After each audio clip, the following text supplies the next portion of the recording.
Bismillahirrahmanirrahim. Assalamualaikum warahmatullahi wabarakatuh.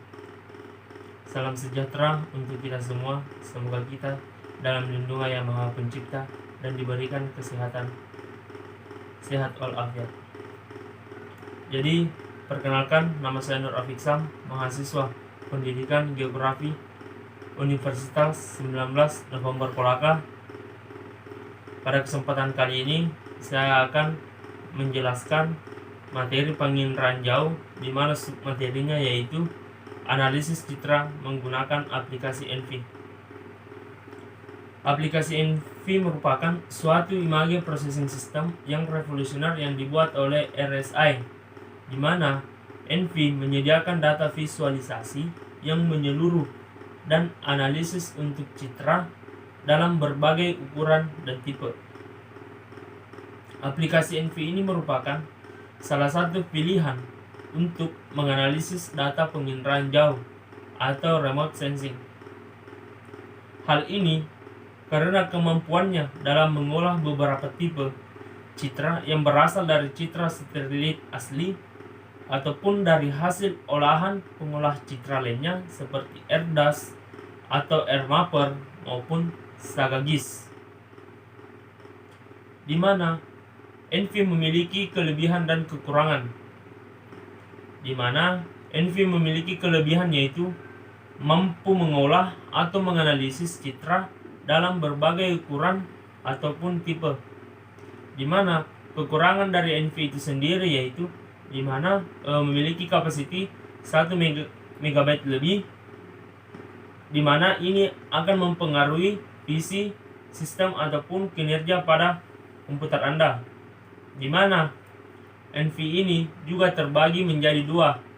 Yang pertama ENVI klasik ataupun ENVI standar.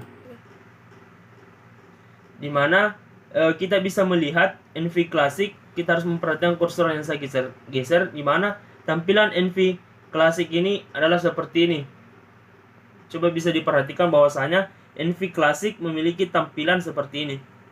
Terus di sampingnya ini yaitu adalah ENVI standar, di mana tampilan ENVI standar seperti yang teman-teman lihat, bahwasanya ENVI klasik dan ENVI standar memiliki tampilan yang berbeda. Bisa kita lihat, ini adalah ENVI standar, di mana ENVI ini sudah memiliki versi terbaru, di mana ENVI ini yaitu versi yang terbaru adalah versi 5.5, di mana ENVI ini diluncurkan pada tahun 2005, di mana kita bisa ketahui, di mana penjelasan saya sebelumnya bahwa vendor atau pembuat dari ENVI sendiri yaitu adalah RSI, di mana Research System Inc., di mana perusahaan pembuat ini software image processing berasal dari Amerika Serikat, di mana minimal hardware software ini menggunakan spesifikasi Pentium,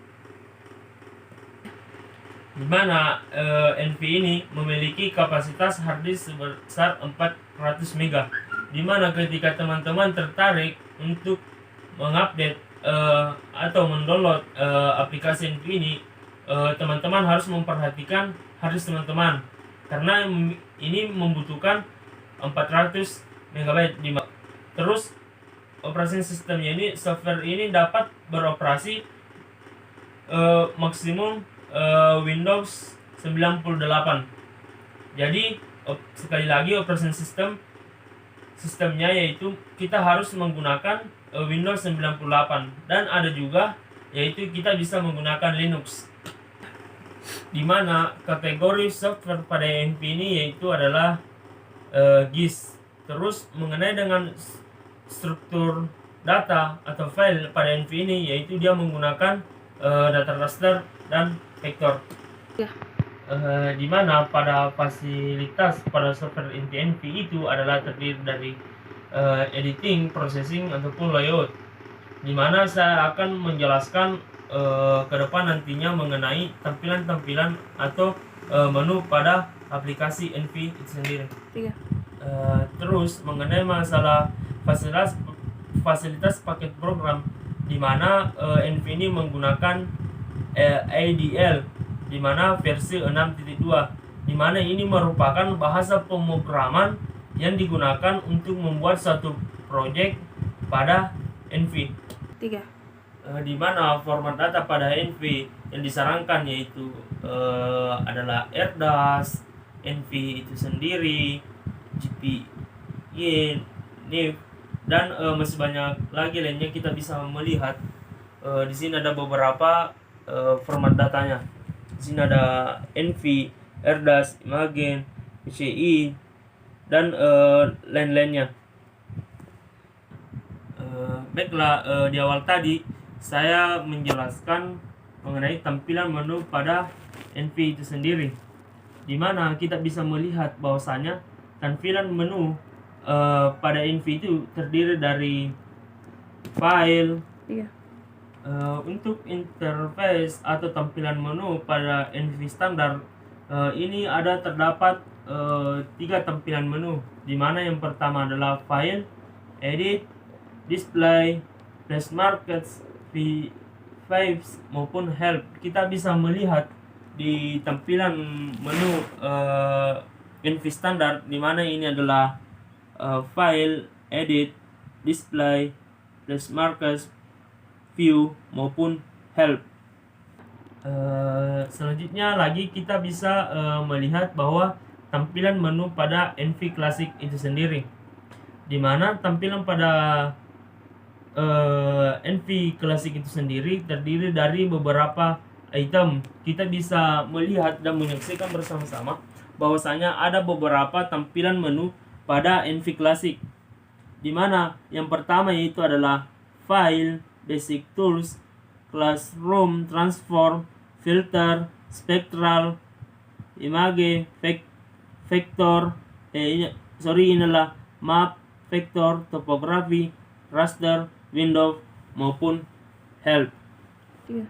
Jadi saya ulangi kembali karena kita bisa melihat bahwa tadi dalam ada kesalahan bahwa dalam tampilan Envy Classic itu kelihatan buram. Jadi saya menjelaskan satu persatu bahwa tampilan menu pada Envy Classic itu terdiri dari file, basic tools, classification, transform, filter, spectral, map, vector, topography, radar, window maupun help. Itulah tadi tampilan-tampilan menu pada Envy Classic, dimana itu ada beberapa memiliki fungsi dan tujuan masing-masing dalam mengelola citra.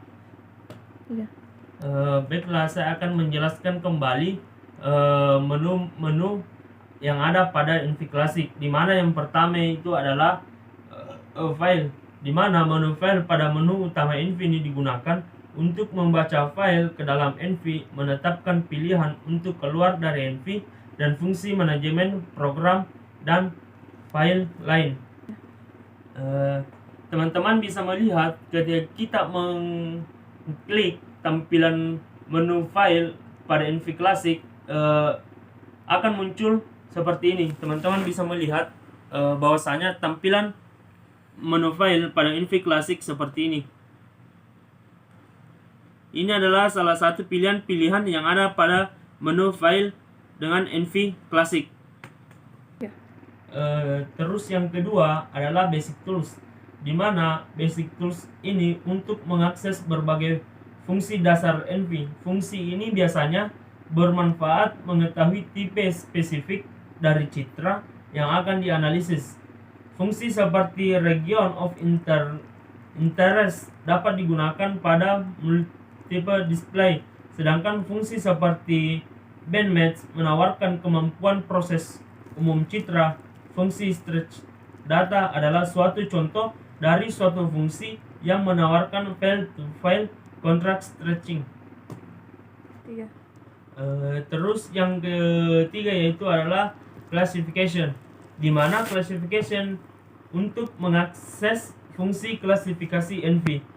Fungsi ini meliputi supervised dan unsupervised classification, collection, and members. Classifying previous rule images, menghitung kelas static dan confusion matrix penerapan mayoritas dan analisis minoritas ke klasifikasi citra. Clumping dan sleeving class mengkombinasikan kelas overlay kelas pada citra grayscale, menghitung daerah penyangga, menghitung segmentasi, dan pengeksporan kelas ke layar vektor. Terus tampilan menu pada transform, di mana transform untuk mengakses fungsi transformasi. Transform adalah operasi pengolahan citra yang mengubah data ke data space yang lain, pada umumnya dengan menerapkan sebuah fungsi linear. Selanjutnya yaitu adalah filter, di mana filter secara khas digunakan untuk meningkatkan gambaran citra dengan pemindahan spasial frekuensi tertentu. Spasial frekuensi menguraikan variasi terang atau DN dan citra berisi banyak spasial frekuensi berbeda.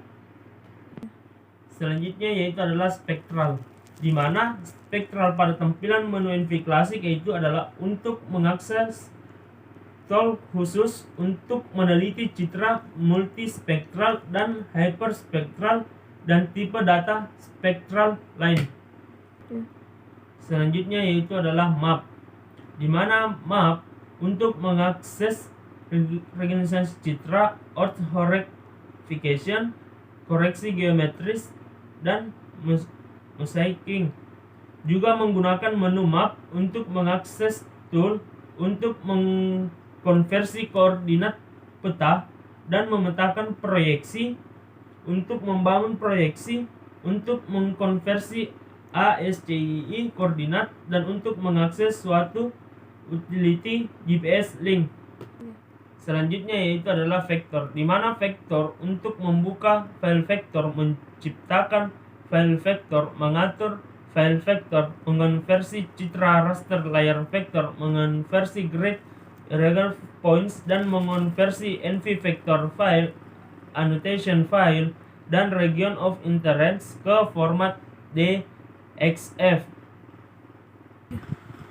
Baiklah, mungkin cukup sekian pada pertemuan kita kali ini. Kurang dan lebihnya mohon dimaafkan. Wabillahi taufiq wal hidayah. Assalamualaikum warahmatullahi wabarakatuh.